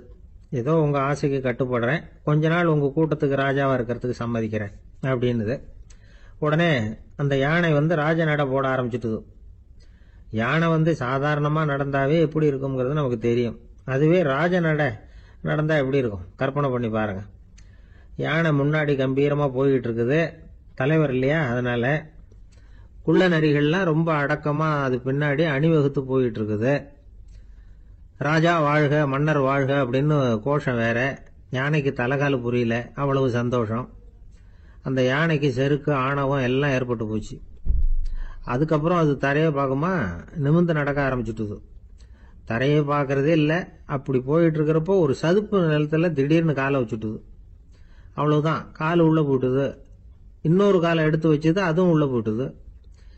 அந்த 2 காலையும் எடுக்கிறதுக்காக அடுத்த 2 காலையும் அழுத்திச்சு, அதுவும் உள்ளே போக ஆரம்பிச்சுட்டுது. இப்போ 4 காலம் வசமாக சேத்துல அழுந்தி போச்சு, எடுக்க முடியல. குள்ள நரிகள்லாம் அதை சுற்றி சுற்றி வந்தது. சிலது சுற்றி நின்று டான்ஸ் ஆட ஆரம்பிச்சுட்டுது யானையை பார்த்துட்டு. இதை யானை பார்த்தது. என்ன இது, தலைவர் நான் தவிச்சுக்கிட்டு இருக்கிறேன், தொண்டர்கள்லாம் சுற்றி நின்று வேடிக்கை பார்த்துக்கிட்டு இருக்கிறீங்க, டான்ஸ் ஆடுறீங்க அப்படின்னு கேட்டுதான். தொண்டர்களே, தலைவர் நான் தவிச்சுக்கிட்டு இருக்கிறது உங்களுக்கு தெரியலையா? இப்போ உடனே உங்கள் தலைவரை காப்பாற்ற வேண்டியது உங்கள் கடமை இல்லையா அப்படின்னு கத்துச்சான் அந்த யானை. குள்ள நரிகளில் ஒன்று முன்னாடி நின்று அந்த யானையை பார்த்து தான், தலைவரே, எங்களுக்கு ரொம்ப நாளாக ஒரு ஆசை, அந்த ஆசையை நிறைவேற்றிக்கிறதுக்காக தான் உங்களை எங்கள் தலைவராக ஏற்றுக்கிறோம்னு சொன்னோம் அப்படின்னு தான். என்ன ஆசைன்னு கேட்டிருக்கு யானை. யானை கறி சாப்பிட்டு பார்க்கணுங்கிறது எங்களுக்கு ரொம்ப நாளாக ஆசை, அது இன்னைக்கு தான் நிறைவேற போகுது அப்படின்னு தான் அந்த நரி. இதை கேட்ட உடனே அந்த யானை அப்படியே மூர்ச்சி ஆயிட்டு தான். நரிகள்லாம் அது மேலே ஏறி குதற ஆரம்பிச்சுட்டு தான். பதவி மேலே இருந்த பேராசை அந்த பலசாலியான யானையையே மாட்டி விட்டுட்டுது பார்த்தீங்களா அப்படின்னு சொல்லி முடித்தோம் இந்த கதையை அந்த சின்ன பிள்ளைங்க கிட்ட. சரிங்க, இப்போ நாங்கள் உங்களை தேடி வந்த விஷயம் என்னங்கிறத சொல்லவா அப்படின்னா ஒரு வாண்டு பையன். சீக்கிரம் சொல்லு தம்பி, சஸ்பென்ஸ் தாங்கலை அப்படின்னோம். அவன் மெதுவா எங்களை பார்த்து சொல்றான், எங்களுக்கு கொஞ்ச நாள் நீங்க தலைவரா இருந்தா தேவலை அப்படின்னு. கிபி 1078 வருஷம் மார்ச் மாதம் 19ஆம் தேதி திங்கட்கிழமை அதிகாலை நேரம் ஒரு குழந்தை பிறந்தது. எங்க தெரியுமா?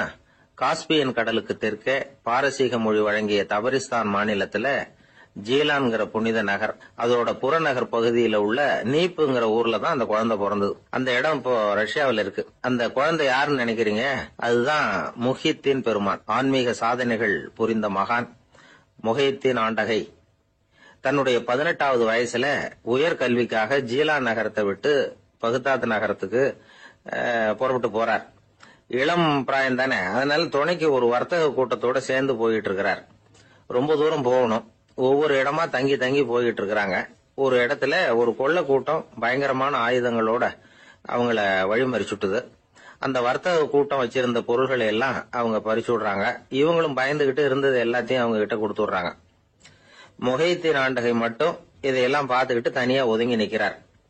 ஒரு 18 வயசு பையன் மட்டும் இப்படி தனியா அநாத சிறுவன் மாதிரி நின்றுட்டு இருக்கிறத அந்த கொள்ளை கூட்டத்துல இருந்த ஒருத்தன் பாக்குறான். கிட்ட நெருங்கி வர்றான். அலட்சியமாவும் கிண்டலாவும் உங்ககிட்ட ஏதாவது இருக்குதா அப்படின்னு கேக்குறான்.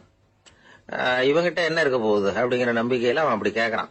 உடனே இவரு இருக்குதே, என்கிட்ட 40 தீனார் இருக்கு அப்படிங்கிறார். இப்படி சொல்லியும் அந்த கொள்ளைக்காரனுக்கு நம்பிக்கை வரல. என்னடா விளையாடாத, பொய் சொல்லாத, உண்மையை சொல்லு அப்படிங்கிறான் அவன். உண்மையைத்தான் சொல்றேன், என்கிட்ட 40 தீனார் இருக்கு அப்படிங்கிறார் இவர். எங்க வச்சிருக்கிற அப்படின்னு கேக்குறான். சட்டையின் விழாப்புறத்துல உள்ள பகுதியில அதை வச்சு தச்சிருக்கிறாங்க அப்படின்னு உண்மையை சொல்றார். உடனே கொள்ளை கூட்ட தலைவன் அதை கத்தியால கீறிப்பார் அப்படின்னு உத்தரவு போடுறான். அந்த சட்டையை கிழிக்கிறாங்க. உள்ள இருந்து 40 பொற்காசுகளும் பொல பொலன்னு கீழே கொட்டுச்சு. அதை பார்த்த உடனே அந்த கொள்ளை கூட்ட தலைவன் மலைச்சு போய் நின்னுட்டான். காசை பார்த்துட்டு அவன் மலைச்சு போல, பொய் பேசாத அந்த பையனோட நேர்மையை பார்த்துட்டு அவன் அப்படி நின்னான். மெதுவா அந்த பையன் கிட்ட வந்தான். ஏன்பா, நீ என்ன பணக்கார குடும்பமா அப்படின்னு கேட்டான். அப்படிலாம் இல்ல, எனக்கு அப்பா இல்ல, அம்மா மட்டும்தான் உண்டு. எங்க அப்பா எனக்குன்னு விட்டு போன சொத்தே இந்த 40 தீனார் தான் அப்படின்னாரு இவர். அப்படி இருந்துமா உண்மை பேசணும்னு ஆசைப்பட்டேன். என்கிட்ட ஒண்ணும் இல்லைன்னு ஒரு வார்த்தை சொன்ன உன்னை விட்டுருப்போமே அப்படின்னா அவன். அப்படி இல்லைங்க, நான் இறைவன் திருநாமத்தை அறியக்கூடிய கல்வி ஞானத்துக்காக இப்ப போயிட்டு இருக்கிறேன். இறைவன் திருநாமத்தை உச்சரிக்க வேண்டிய நாவால பொய் பேசக்கூடாதுன்னு எங்க அம்மா சொல்லி இருக்கிறாங்க. அதனால நான் எப்பவுமே பொய் சொல்ல மாட்டேன் அப்படின்னு என்னுடைய தாய்க்கு வாக்கு கொடுத்திருக்கிறேன் அப்படின்னாரு அவர். முகையத்தின் பெருமான் வார்த்தைகளை கேட்ட அந்த கொள்ளையர்கள் மனம் திருந்தி நல்லவங்களா ஆயிடுறாங்க. அந்த கொள்ளையர் தலைவன் பிற்காலத்துல ஒரு பெரிய மகான் ஆயிடுறார்.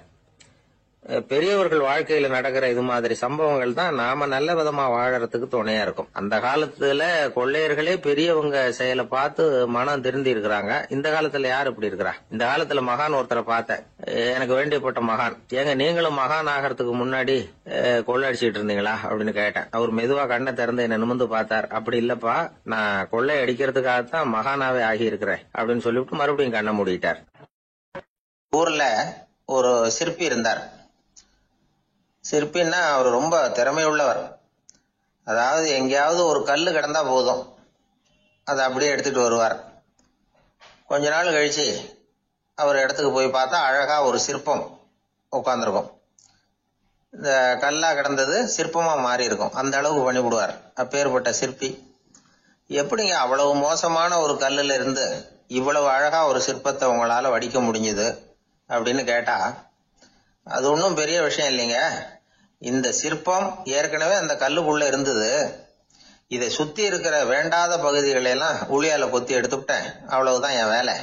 உடனே உள்ள இருந்தது வெளியில வந்துட்டுது அப்படிம்பார். அந்த அளவுக்கு திறமைசாலி. ஒரு சின்ன பாறை இல்லைன்னா கருங்கல்ல பார்த்துட்டாருன்னா போறோம், விடமாட்டார். அந்த கல்லோட அமைப்பை கவனிச்சு பார்த்துட்டு இதுக்குள்ள ஒரு வீரன் ஒளிஞ்சிருக்கான் பார். அவரு கண்ணுக்கு அதுக்கு தெரியும். இந்த கல்லுக்குள்ள ஒரு துறவி உட்கார்ந்துருக்காரும்பார். நமக்கெல்லாம் வெறும் கல்லாதான் தெரியும். இந்த கல்லுக்குள்ள ஒரு நடன மங்கை நடனம் ஆடிக்கிட்டு இருக்கா அப்படிம்பார். உடனே அந்த கல்லை கொண்டுகிட்டு வருவார். அவர் சொன்னது மாதிரியே உள்ள இருக்கிற அவங்களையெல்லாம் வெளியில கொண்டுட்டு வந்துருவார். அதாவது வேண்டாத பகுதிகளை எல்லாம் கொத்தி எடுத்துருவார். அவரு மொழியில சொல்ல போனா, இந்த சிற்பிக்கு ரொம்ப நாளா மனசுக்குள்ள ஒரு ஆசை. அதாவது உண்மை, தூய்மை, இதுக்கு உதாரணமா இருக்கக்கூடிய புத்தர் சிலைய வடிக்கணும் அப்படிங்கிறது அவரோட ஆசை. ஆனா அந்த ஆசை நிறைவேறாமலே இருந்துகிட்டு வந்தது. அதுக்கு என்ன காரணம்னா, அதுக்கு தகுந்த மாதிரி ஒரு கல்லு கிடைக்கல. கல்லு கிடைச்சா அதை செஞ்சிருவாரு. ரொம்ப காலமா அங்கங்க தேடி அலைஞ்சார். இந்த புத்தர் சிலை வடிக்கிறதுக்கு பொருத்தமா ஒரு கல்லு கிடைக்குமா அப்படின்னு சொல்லி கண்ணுல படுற கல்லையெல்லாம் உத்து உத்து பார்ப்பார். உள்ள புத்தர் இருக்காரான்னு கவனிப்பார். இருக்கிற மாதிரி எதுவும் தெரியல அவர் கண்ணுக்கு. சரி, இதுக்கு என்ன செய்யலாம்னு யோசனை பண்ணார். நேரா ஒரு புத்த மடாலயத்துக்கு போனார். அங்க இருக்கிற ஒரு புத்த துறவியை சந்திச்சார். அவர்கிட்ட விசாரிச்சார், சுவாமி, புத்தரின் தூய்மை ஒளிஞ்சிருக்கிற அந்த கல் எங்க கிடைக்கும் அப்படின்னார். அந்த கல் இருக்கிற இடம் எதுன்னு இன்னமும் உங்களுக்கு தெரியலையா அப்படின்னு கேட்டார் துறவி. இல்லைங்க, அதுக்காகத்தான் அலைஞ்சிட்டு இருக்கிறேன் அப்படின்னாரு இவரு. சரி, கவலைப்படாதீங்க, ஏன் கூட வாங்க காட்டுறேன் அப்படின்னு அழைச்சிட்டு போனார். எங்க போனார்னா, அந்த மடாலயத்தின் பின்பக்கம் போனாங்க. 2 பேரும் போனாங்க. அங்க போய் பார்த்தா அங்க ஒரு கிணறு இருந்தது. என்ன அது, நாம கேட்டது கல்லு, இவர் அழைச்சிட்டு வந்து காட்டுறது கிணறு அப்படின்னு இவருக்கு சந்தேகம். ஒரு மாதிரியா பார்த்தார்.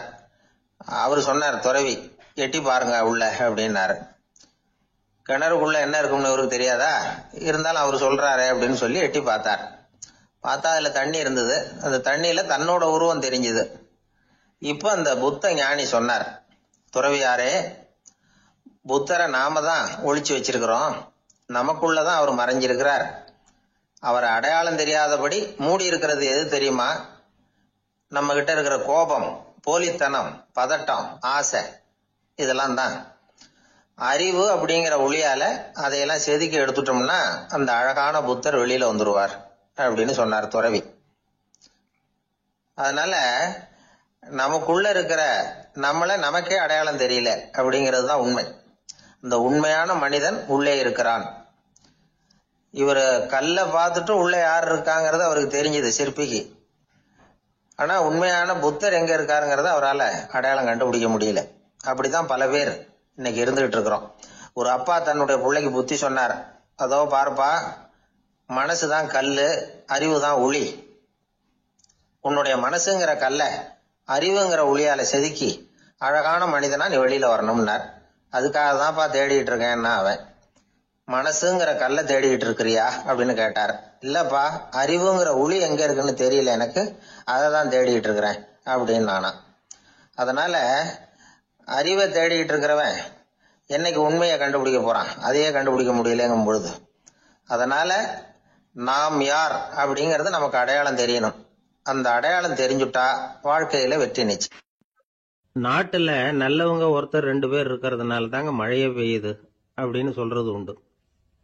நல்லார் ஒருவர் உளரேல் அவர் பொருட்டு எல்லாருக்கும் பெய்யும் மழை.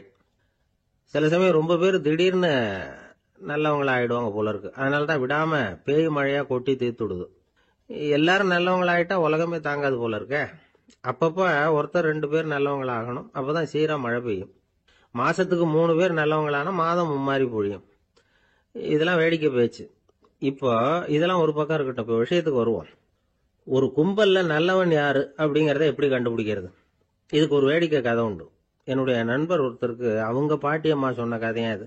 அது என்ன கதைன்னா, ஒரு ஊர்ல ஒரு சமயம் பலமான மழை பெய்ய ஆரம்பிச்சுட்டு தான். இடி மின்னல் ரொம்ப கடுமையா இருந்திருக்குது. ஆரம்பிச்ச மழை வர வர கடுமையா ஆகிட்டு இருக்குதே தவிர நிக்கிற பாடா தெரியல. ஊர் ஜனங்கள்லாம் பார்த்தாங்க. இதுக்கு மேலேயும் வீட்டு உள்ள இருந்தா ஆபத்துங்கிறத புரிஞ்சுக்கிட்டாங்க. ஏன்னா வீடெல்லாம் இடிஞ்சி விழுந்துருமோங்கிற பயம். உடனே எல்லாரும் புறப்பட்டு ஊருக்கு பொதுவா இருந்த ஒரு மண்டபத்துல போய் தங்கிக்கிட்டாங்க. மின்னல் கடுமையா இருந்தது. இடி எந்த நேரத்திலையும் விழலாம்ங்கிற நிலைமை. எப்போ விழலாம்னு பார்த்துக்கிட்டு இருக்குது. அந்த மண்டபத்துல இருந்த ஜனங்கள் மனசுக்குள்ள ஒரு பயம். நம்ம கூட்டத்துல யாராவது ஒரு கெட்டவன் பாவம் பண்ணவன் இருந்தா கூட இடி வந்து இந்த மண்டபத்துல விழுந்துரும், அது எல்லாருக்கும் ஆபத்து அப்படின்னு நினைச்சாங்க. சரி, இதுக்கு என்ன பண்ணலாம் அப்படின்னு யோசனை பண்ணாங்க. அந்த கூட்டத்துல ஒரு பெரியவர் இருந்தார். அவரு ஒரு யோசனை சொன்னார். இதோ பாருங்க, அதுக்கு ஒரு வழி இருக்கு. அதோ எதிர்த்தாப்புல கொஞ்சம் தூரத்துல ஒரு உயரமா மரம் ஒண்ணு இருக்கு பாருங்க. பொதுவா இடி வந்து சுலபமா விழறது அது மாதிரி உயரமான மரத்துல தான். நம்ம கூட்டத்துல இருக்கிறவங்க எல்லாரும் ஒவ்வொருத்தரா போய் அந்த மரத்தை தொட்டு விட்டு திரும்பி வந்துடணும். நம்மள பாவம் பண்ணவன் யாரோ அவன் அந்த மரத்தை தொடுற சமயத்துல இடி விழுந்துரும், அவன் மட்டும் போயிடுவான். மண்டபத்துல இருக்கிற நாமெல்லாம் பொழைச்சிக்கலாம் அப்படின்னு ஐடியா கொடுத்தாரு அந்த பெரியவர். இது நல்ல யோசனையா பட்டது. எல்லாரும் ஒத்துக்கிட்டாங்க. ஒவ்வொருத்தரா போய் அந்த மரத்தை தொட்டு விட்டு திரும்பி வந்தாங்க. இடி எதுவும் விழல. இன்னமும் பாவம் பண்ண ஆசாமி அதை போய் தொடல போல இருக்கு அப்படின்னு நினைச்சுக்கிட்டாங்க. ஒவ்வொருத்தரா போறாங்க. எல்லாரும் போய் தொட்டு விட்டு வந்தாச்சு. இன்னும் ஒரே ஒரு ஆசாமி தான் பாக்கி. கடைசியா இருந்த அந்த ஆள் பயந்துட்டான். இது வரைக்கும் இடி விழலைன்னா இப்ப என்ன அர்த்தம்? இப்ப நாம தான் பாக்கி, நாம தான் தப்பு பண்ண ஆள் போல இருக்கு அப்படின்னு நினைச்சுட்டான். அதனால துணிச்சலா போய் தொடுறதுக்கு பயந்தான். தயங்கிக்கிட்டே இருந்தான். இருந்தாலும் மற்றவங்க எல்லாம் சும்மா இருப்பாங்களா? கட்டாயப்படுத்தி கழுத்தை பிடிச்சி தள்ளாத குறையா அவனை தள்ளி விட்டாங்க. போய் தொட்டுட்டு வாடான்னு. அவன் நடுங்கிட்டே போய் அந்த மரத்தை தொட்டான். அதே வினாடி ஒரு பயங்கரமான மின்னல் இடி விழுந்துட்டுது. எங்க விழுந்தது தெரியுமா? அந்த ஆள் மேல இல்ல, மண்டபத்துல விழுந்தது. மண்டபத்துல இருந்தவங்க பூரா காலி. அந்த ஒரு ஆள் மட்டும் பொழைச்சுக்கிட்டான். இந்த ஒரு ஆளை காப்பாத்துறதுக்காக தான் இடி வந்து மண்டபத்துல விழாம இருந்திருக்குது. இதுதான் கதை. அதனால நல்லவங்க எப்படியும் தப்பிச்சுக்குவாங்க அப்படிங்கிறது ஒரு நீதி. ஒருத்தன் அப்படிதான் தெருவில் நடந்து போய்கிட்டு இருந்தான், ரொம்ப நல்லவன். எதிரில் ஒருத்தன் சைக்கிள்ல வந்துகிட்டு இருந்தான். அதுல மோதி இவன் கீழே விழுந்துட்டான். சைக்கிள்காரன் உடனே இறங்கி இவனை தூக்கி விட்டான். இவன் எழுந்திரிச்சு அவனை முறைச்சி பார்த்தான். அப்படி பார்க்காதீங்க சார், நீங்க ரொம்ப புண்ணியம் பண்ணியிருக்கீங்க, அதுதான் இப்போ வந்து சைக்கிளில் மோதிக்கிட்டீங்க அப்படின்றான். என்ன அப்படி சொல்றேன் நானா? இவன் 10 நிமிஷத்துக்கு முன்னாடி நான் லாரி ஓட்டிட்டு வந்தேன், அப்போ நீங்க எதிரில் வந்திருந்தீங்கன்னா என்ன ஆயிருக்கும் அப்படின்னானா அவன். ஒரு ஊர்ல ஒரு கோயில் இருந்தது, ரொம்ப பழைய கோயில். உள்ள போறதுக்கே பயமா இருக்கும், எந்த நேரத்துல இடிஞ்சு விழுந்துருமோ அப்படிங்கிற பயம். அப்படி இருந்ததுனால யாரும் துணிஞ்சு சாமி கும்பிடுறதுக்கு அங்க போறதில்ல. கோயிலுக்கு வர்ற கூட்டம் கொஞ்சம் கொஞ்சமா குறைய ஆரம்பிச்சுட்டுது. கோயில் நிர்வாகிகள் எல்லாரும் கூடி உட்காந்து பேசினாங்க. என்ன பண்ணலாம்னு யோசனை பண்ணாங்க. எந்த இடம் மோசமா இருக்கோ அந்த இடத்த பழுது பார்த்தாங்க. அங்க எங்க வர்ணத்தை பூசி கொஞ்சம் அழகுபடுத்தி பார்த்தாங்க. ஏதோ இந்த ஊர்ல கோயில்னு ஒண்ணு இருக்கு, அது மக்களுக்கு தெரியணும் அப்படிங்கிறதுக்காகத்தான் அப்படிலாம் பண்ணாங்க. இருந்தாலும் கோவில் இருக்கிற நிலைமை மக்களுக்கு தெரியும், அதனால அங்க வர்றது குறைச்சிக்கிட்டாங்க அவங்க. ஒரு கட்டத்துல யாருமே வர்றதில்ல, நிலைமை அந்த அளவுக்கு ஆயிட்டுது. மறுபடியும் கோவில் நிர்வாகிகள் கூட்டம் நடந்தது. இந்த கூட்டம் கூட கோயிலுக்கு உள்ள நடக்கல, இடிஞ்சு விழுந்துருமோங்கிற பயம். அதனால வெளியில தான் உட்காந்து கூட்டத்தை நடத்தினாங்க. ஏன்னா உள்ள போறதுக்கு அவங்களுக்கும் துணிச்சல் கிடையாது, எந்த நேரமும் விழுந்துரும் போல இருந்தது அது. அது வழியா போறவங்க கூட வேகமா அந்த இடத்த கடந்து போக ஆரம்பிச்சிட்டாங்க. கோவில் நிர்வாகிகள் வெளியில உட்காந்து கூட்டம் போட்டாங்க இல்லையா, அந்த கூட்டத்துல 4 தீர்மானங்களை நிறைவேற்றினாங்க. அது என்ன 4 தீர்மானம்னா, முதல் தீர்மானம், இந்த கோவிலை இடிப்பது அப்படிங்கிற முடிவை இந்த கமிட்டி மிகவும் வருத்தத்துடன் ஏற்றுக்கொள்ளுகிறது அப்படின்னு நிறைவேற்றினாங்க. இதுக்கு பதிலா இன்னொரு கோவிலை உடனடியாக கட்டி முடிச்சுடணுங்கிறது 2வது தீர்மானம். 3வது தீர்மானம் என்ன தெரியுமா? பழைய கோவிலின் கதவுகள், அதிலிருந்து பிரிச்சு எடுக்கிற செங்கல், இதையே புது கோவில் கட்டுவதற்கு பயன்படுத்தி கொள்ள வேண்டியது. பழைய கோவில் இருந்த மாதிரியே அதே வடிவத்துல புது கோவிலையும் கட்ட வேண்டியது. பழைய கோவிலின் அஸ்திவாரத்தை அப்படியே வச்சுக்கிட்டு அதுக்கு மேல நாம கோயிலை கட்டிக்க வேண்டியது. இதுதான் 3வது தீர்மானம். இதையும் கமிட்டி முழு மனசோட ஏத்துக்கிட்டது. இது வரைக்கும் சரி. இப்ப அந்த கமிட்டி 4வதா ஒரு முக்கியமான தீர்மானத்தை கொண்டுகிட்டு வந்து அதையும் ஏகமனதா நிறைவேற்றி விட்டது. அது என்ன தீர்மானம்னா, புதிய கோவில் கட்டி முடிக்கிற வரைக்கும் பழைய கோவிலை இடிக்கிறதில்லை அப்படிங்கிற தீர்மானம். எப்படி இருக்குது பாருங்க இது. பழசை இடிக்காத வரையில அதே இடத்துல புதுசா எப்படி கட்ட முடியும்? பல விஷயங்கள்ல நாம நடந்துகிற முறையும் இப்படிதான் இருக்குதான். வாழ்க்கையில முன்னேறணும்னு ஆசைப்படுவோம், அதே நேரத்துல அந்த முன்னேற்றத்துக்கு எது தடையா இருக்கோ அதை விட்டு விடுறதுக்கும் மனசு வராது. வெளிநாட்டுல ஒரு பெரிய விருந்து நடந்துகிட்டு இருந்துதான். எல்லாரும் மது கோப்பையும் கையுமா அலைஞ்சுகிட்டு இருக்கிறாங்க. ஒருத்தர் மட்டும் கையில எதுவும் இல்லாம ரொம்ப நல்ல பிள்ளையா சாதுவா ஒரு ஓரமா தனியா உட்கார்ந்துருக்கிறார். அவர்கிட்ட நெருங்கி வாங்க மது சாப்பிடலாம் அப்படின்னு கூப்பிட்டாங்களாம். என்ன வற்புறுத்தாதீங்க, நான் என் மனசுக்குள்ள உறுதியா தீர்மானம் பண்ணிவிட்டேன் அப்படின்னாராம். என்ன தீர்மானம் பண்ணிருக்கீங்க அப்படின்னு கேட்டிருக்காங்க. ஏற்கனவே முழு போதையில இருக்கும் பொழுது மறுபடியும் மது கோப்பையை தொடரதில்லை அப்படின்னு தீர்மானம் பண்ணிருக்கேன் அப்படின்னாராம். ஒரு சின்ன பையன் வந்தான். அவனை பார்த்து ஒரு கேள்வி கேட்டோம். ஏன்ப்பா உங்க வீட்டில் அம்மா புத்திசாலியா அப்பா புத்திசாலியா அப்படின்னு. அவன் அலட்சியமா நம்மளை பார்த்து சிரிக்கிறான். என்ன சார் இது, இந்த காலத்தில் இது கூட தெரியாமல் இருக்கிறீங்களே அப்படிங்கிறான். ஒரு சின்ன பையன் நம்மளை பார்த்து இப்படி கேட்டு விட்டானே அப்படின்னு நினைக்கிறப்போ நமக்கு ஒரு மாதிரி ஆயிடும். அதுக்கப்புறம்தான் இந்த தாத்தா பாட்டிலாம் சொல்ற ஒரு கதை ஞாபகத்துக்கு வந்தது. அது என்ன கதை தெரியுமா? ஒரு ஊர்ல ஒரு அம்மாவும் பிள்ளையும் இருந்தாங்களாம். அந்த மகனுக்கு திடீர்னு தேசாந்திரம் போய் வரணும்னு ஆசை வந்துட்டுது. ஊர் ஊரா போய் சுத்தி பார்க்கணுங்கிற ஆசை.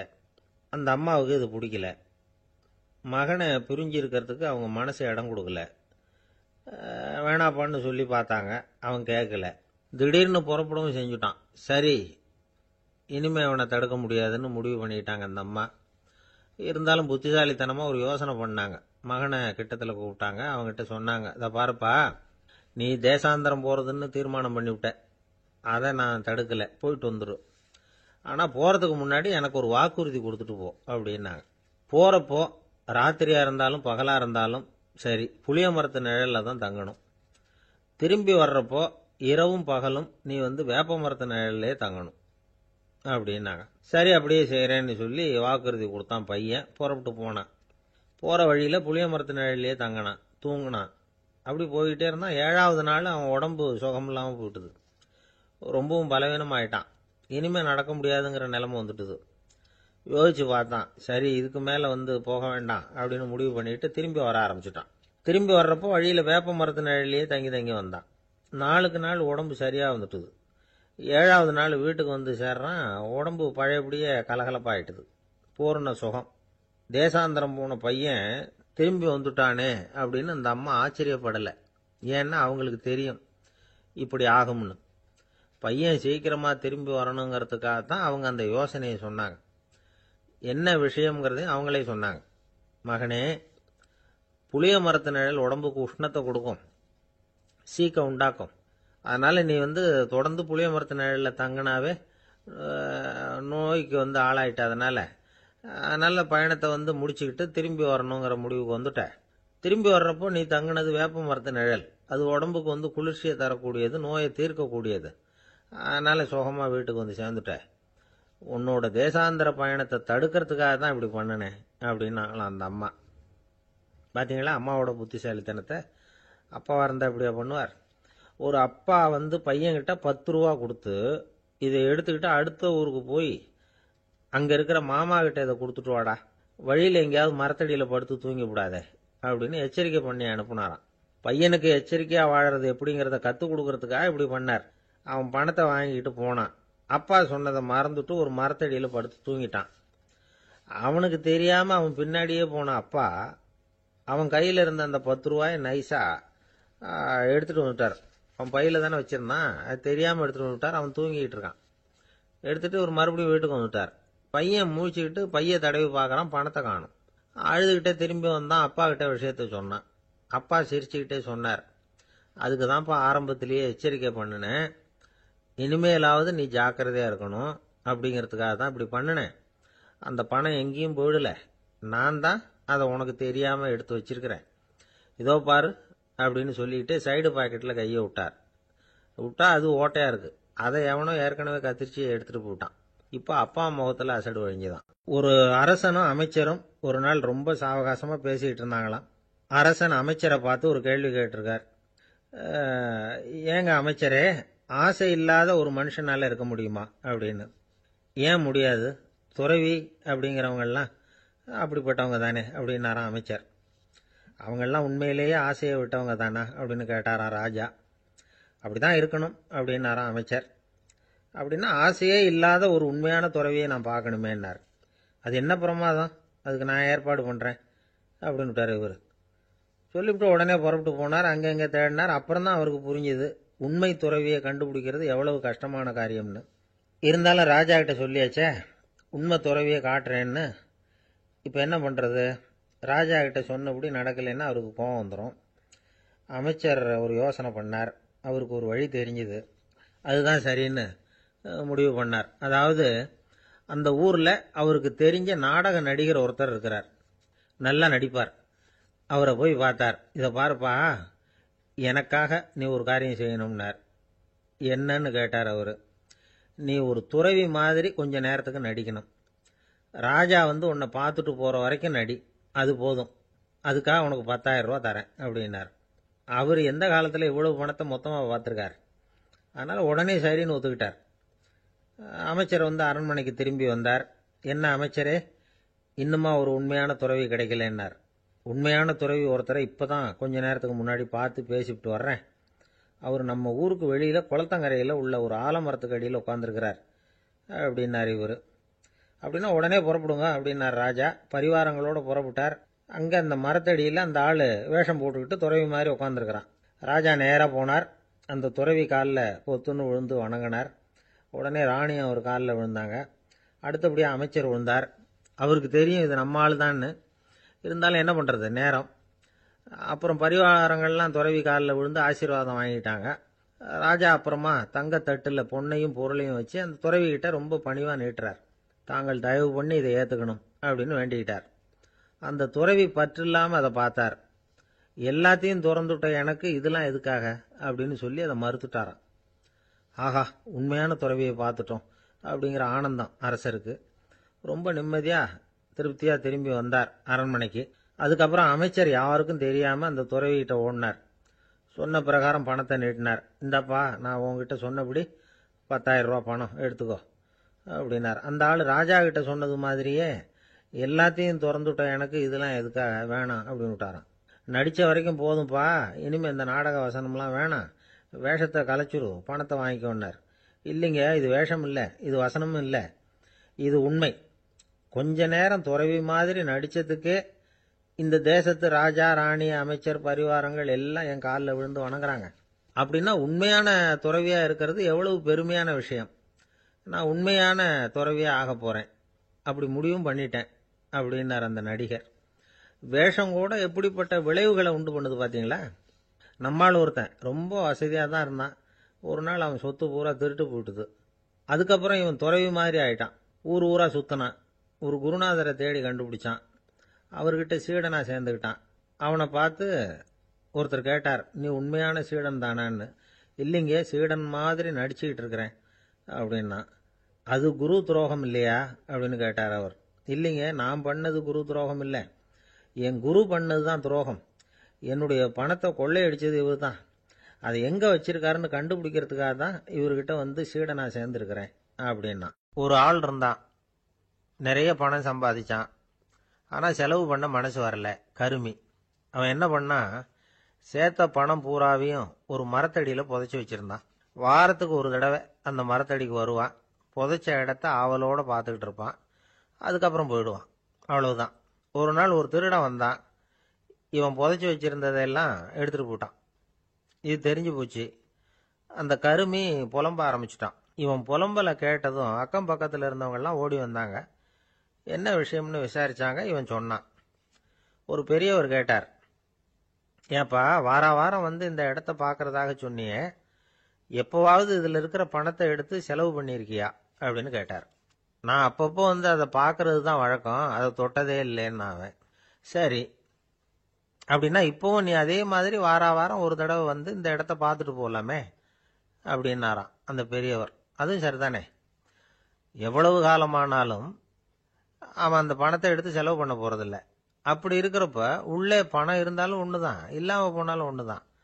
இதிலிருந்து என்ன புரியுதுன்னா, ஒருத்தர்கிட்ட இருக்கிற பணத்தை கொண்டு அவர் பணக்காரரா ஏழையா அப்படின்னு முடிவு செய்கிறது சரியில்லை. அந்த செல்வத்தை அனுபவிக்கிற திறன், பயன்படுத்துகிற திறன், அதை வச்சு தான் அவர் ஏழையா பணக்காரரா அப்படிங்கிறத நிர்ணயம் பண்ணணும். அதுதான் சரி. செலவு பண்ண தெரியாதவன் சேகரம் பண்ணிகிட்டே இருக்கிறதுனால என்ன பிரயோஜனம்? தலைமுடியே இல்லாதவன் தாராளமாக சீப்புகளை வாங்கி சேகரம் பண்ணுறது மாதிரி தானே இது. சில சமயம் செலவு பண்ண நாம் தயாராக இருந்தால் கூட அந்த செல்வம் நமக்கு பயன்படுறதில்ல. அரேபியாவில் ஒரு நகை வியாபாரி விலை உயர்ந்த முத்துக்களை எல்லாம் அவர் வச்சு வியாபாரம் பண்ணிகிட்டு இருந்தார். அவர் ஒரு சமயம் ஒரு பாலைவனம் வழியாக போயிட்டு இருக்கிறார் ஒட்டகத்தில். அப்போ திடீர்னு கடுமையான புயல் வீச ஆரம்பிச்சுட்டுது. திசை தவறி இவர் எங்கேயோ வந்துட்டார். கூட வந்தவங்களையும் காணல, எங்கே போனாங்களோ தெரியல. இவர் ரொம்ப பயந்து போய் அங்கே எங்கேயுமா அலைஞ்சு திரியிறார். வழியே தெரியல. பசி கடுமையாயிட்டுது. ஒட்டகத்து முதுகில் ஒரு மூட்டை இருந்தது. அதை பிரித்து பார்த்தார். உள்ளே ஏதாவது இருக்கான்னு தேடி பார்க்குறார். அது வரைக்கும் கண்ணில் தட்டுப்படாத அபூர்வமான ஒரு பை கண்ணில் பட்டுது. ஆஹா, அதில் ஏதாவது சாப்பிட்றதுக்கு இருக்கும் அப்படின்னு நினச்சி ஆவலாக அதை பிரித்து பார்க்குறார். அந்த பையில் விலை உயர்ந்த முத்துக்கள் நிறைய இருந்துதான். அப்போ தான் அவர் நினைச்சாராம், விலை உயர்ந்த முத்துக்கள் கூட சாப்பிட்றதுக்கு உணவாக முடியாது அப்படிங்கிறத புரிஞ்சுக்கிட்டாராம். எந்த நேரத்தில் எது நமக்கு தேவையோ அது நமக்கு தாராளமாக கிடைக்கணும். அப்படி அது கிடைக்கிறதுக்கு நம்மகிட்ட இருக்கிற செல்வம் பயன்படணும். அது நமக்கும் பயன்படலாம், நம்ம மூலமாக அடுத்தவங்களுக்கும் பயன்படலாம். அதுதான் செல்வத்தின் பயன். ஒரு மரத்தடியில் ஒருத்தன் உட்காந்து அழுதுகிட்டு இருந்தான். அந்த பக்கமாக வந்த இன்னொருத்தன், ஏப்பா அழுதுகிட்டு இருக்கிறேன்னு கேட்டான். இந்த இடத்துல தான் பூமிக்கு அடியில் பணம் இருக்குது, புதைச்ச இடம் தெரியல, அதான் அழறேன் அப்படின்னா. நல்லா ஞாபகப்படுத்தி பாரு, எந்த இடத்துல புதைச்ச அப்படின்னு கேட்டான் இவன். அது எப்படி எனக்கு தெரியும், புதைச்சி வச்சிருக்கிறவன் நான் இல்லையே, எங்கள் எழுத்த விட்டுக்காரன் அப்படின்னானா இவன். அந்த ஆள் என்னை கண்ணா புண்ணான்னு திட்டிவிட்டான் சார், அதை நினச்சா எனக்கு ரொம்ப வருத்தமாக இருக்கு அப்படின்னு சொல்லி கவலைப்பட்டார் ஒருத்தர். இதில் கவலைப்படுறதுக்கு என்ன இருக்குது அப்படின்னார் ஒரு பெரியவர். அவர் ஒரு மகான். என்ன சார் இப்படி சொல்கிறீங்க, ஒருத்தர் நம்ம பார்த்து திட்டுனா வருத்தமாக இருக்காதா அப்படின்னார். அது எப்படி வருத்தமாக இருக்கும், திட்டுறதுங்கிறது என்ன, அது வெறும் சத்தம் தானே அப்படின்னார் அந்த பெரியவர். நம்ம ஆளுக்கு தலையை பிச்சுக்கலாம் போல இருந்தது. இருக்காத அப்படின்னா நமக்கே அப்படி தானே தோணுது. அந்த பெரியவர் சொல்றது ரொம்ப பெரிய விஷயம். அதை நாம புரிஞ்சிக்க முயற்சி பண்ணலாம்னா நடைமுறை வாழ்க்கைக்கே அது ஒத்து வர்றது மாதிரி தெரிய மாட்டேங்குது. இருந்தாலும் அந்த பெரியவர் அதுக்கு என்னதான் விளக்கம் கொடுக்கறாருன்னு பார்ப்போமே. ஒரு ரயில் போயிட்டு இருக்கு. அதுல ஒரு சாது போயிட்டு இருக்கார். அந்த ரயில் அவர் ஹரித்வாரம் போயிட்டு இருக்கார். அவரு ரயில்ல ஏகப்பட்ட கூட்டம். நம்ம ஊர் ரயில் கேட்கவா வேணும்? டிக்கெட் வாங்கிட்டு கொஞ்சம் பேர், வாங்காத கொஞ்சம் பேர். அது என்னத்துக்கு அனாவசியமா டிக்கெட் அப்படிங்கிற நினைப்புல பாதி பேர். இந்த கூட்டத்துக்கு மத்தியில அந்த சாதுவும் போயிட்டு இருக்கிறார். உட்கார்றதுக்காக இருந்த இடத்துல ஒரு ஆள் படுத்திருக்கிறான். கொஞ்சம் முரட்டு ஆசாமி. அவன் காலு பக்கத்துல கொஞ்சோண்டு இடம் பாக்கி இருந்தது. அந்த இடத்துல இந்த சாது உட்கார்ந்திருந்தார். மெதுவா உட்காந்துக்கிட்டார் போய். ஆனா அந்த ஆளு ராத்திரி பூரா இவரை காலால உதைச்சிக்கிட்டே இருக்கிறான். அது இவருக்கு ரொம்ப அவமானமா பட்டுது. அதனால துக்கம் ஏற்பட்டது. இருந்தாலும் அதை ஒரு மாதிரியா சகிச்சுக்கிட்டே இவர் வந்து சேர்ந்தார். பொழுது விடிஞ்சது. அந்த சாது ஹரித்வார் வந்து சேர்ந்தார். அங்க ஒரு பெரிய ஞானியை சந்திச்சார். ராத்திரி ரயில்ல அந்த ஆள் உதைச்சதையும் அதனால தனக்கு ஏற்பட்ட துக்கத்தையும் இந்த சாது அந்த ஞானி கிட்ட சொன்னார். சொல்லிவிட்டு, ஏன் சுவாமி, எனக்கு துக்கம் ஏற்பட்டதே அது தப்பா அப்படின்னு கேட்டார். தவறுதான் அந்த ஞானி. உனக்கு இன்னமும் தேக அபிமானம் போகலேங்கிறது தான் அது காட்டுது. அஷ்டாவக்கிரர் என்ன சொல்றார் தெரியுமா? உண்மையான ஞானி யாராவது தன்னை வந்தனை செய்தால் அதற்காக சந்தோஷப்பட மாட்டார், யாராவது நிந்தனை செய்தால் அதற்காக வருத்தப்பட மாட்டார் அப்படின்னு சொல்றார். நிந்தனைங்கிறது ஒரு ஒலி தான். தேகாபிமானம் இருக்கிற வரைக்கும் இந்த ஒலி நம்மளை வேதனைப்படுத்தும். நான் தேகம் இல்லை, ஆத்மா அப்படிங்கிற நினைவு இருந்தா இந்த ஒலி நம்மளை பாதிக்காது. மனு என்ன சொல்றார் தெரியுமா? ஒரு சாதகன் பாராட்டுதலை விஷம்னு நினைச்சு பயப்படணும், அவமானத்தை அமிர்தம்னு நினைச்சு சந்தோஷப்படணுங்கிறார். அவமானப்பட்டா கவலைப்படாம எப்படி இருக்க முடியும் அப்படின்னு தான் நமக்கு தோணும். அதனாலதான் நம்மள யாரும் இதுக்கு உதாரணமா யாரையும் காட்ட முடியல. புத்தரையும் கபீரையும் உதாரணமா காட்டுறாங்க. அவங்களுக்கெல்லாம் அவமானம் ஏற்பட்டப்போ கவலையே படலையாம். புத்தரை அவமானப்படுத்தணுங்கிறதுக்காக கௌசாம்பி ராணி ஒரு இளம் பெண்ணை கொலை பண்ணி சடலத்தை புத்தர் குடிசைக்கு முன்னாடி போட சொன்னார். போட்டாங்க. புத்தர் தான் அந்த பொண்ணை கெடுத்து கொலை பண்ணி விட்டாருன்னு எல்லாரும் நினைச்சாங்க. ஆனா புத்தர் இதை பத்தி கவலையே படல. அப்புறமா உண்மை தெரிஞ்சதும் புத்தர் புகழ் இன்னும் அதிகமாயிட்டது. ஒரு பெரிய சபையில ஒரு மோசமான பொண்ணு நுழைஞ்சி தனக்கும் கபீருக்கும் சம்பந்தம் உண்டுன்னு சொன்னா. கபீர் கவலைப்படல. அவங்க மாதிரியெல்லாம் நாமளும் இருக்க கத்துக்கணும். நிந்தனை, அபகீர்த்தி, அவமானம் எல்லாம் ஆண்டவன் கொடுக்கிற பிரசாதம்னு நினைக்கணும் அப்படின்னு சொல்றார் அந்த ஞானி. இதை கேட்ட இந்த காலத்து ஆசாமி ஒருத்தர், நான் கூட அப்படிதான் சார், யாராவது அவமானப்படுத்தினா கவலைப்பட மாட்டேன். நேத்து கூட ஒருத்தர் என்ன பலார்னு அரைஞ்சுட்டார், நான் கொஞ்சம் கூட கவலைப்படல, பேசாம வந்துட்டேன்னார். ஏன் அப்படி வந்துட்டீங்க அப்படின்னு. அவர் அரைஞ்சதுலேயும் ஒரு அர்த்தம் இருந்தது, அதனாலதான் அப்படி வந்துட்டேன்னார். ஏன் அரைஞ்சாருன்னு கேட்டேன். 10 வருஷத்துக்கு முன்னாடி 15 ரூபா அவர்கிட்ட